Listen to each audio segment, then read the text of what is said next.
রবিবার দুপুরের মেনু ছিল এইটা, আর কালকে তার উপর ছিল জামাই ষষ্ঠী।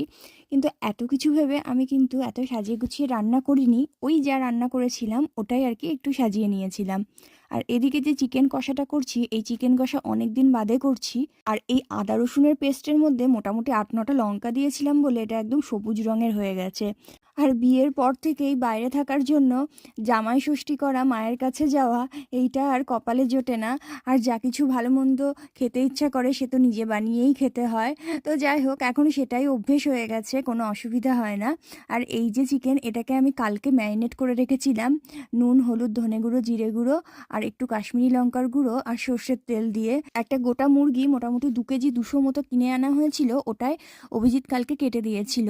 কারণ এই রকম গোটা মুরগি কাটলে মনের মতো পিস পাওয়া যায়।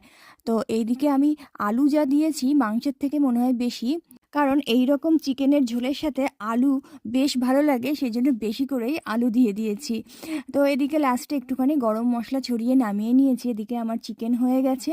আর ওদিকে রান্না করেছিলাম একটু মুসুর ডাল পাতলা করে, যেটা আমি মাঝে মাঝেই করে থাকি। আর ওইদিকে একটু পাঁচমিশালি সবজি, আর চিকেন যেহেতু করেছি তাই একটু রায়তাও বানিয়েছি। বিনি তো রায়তা খেতে ভীষণ ভালোবাসে, সেরকম রায়তা আমারও ভীষণ ভালো লাগে। এদিকে প্লেট পুরো সুন্দরভাবে সাজানো হয়ে গেছে, শুধু খাওয়ার পালা।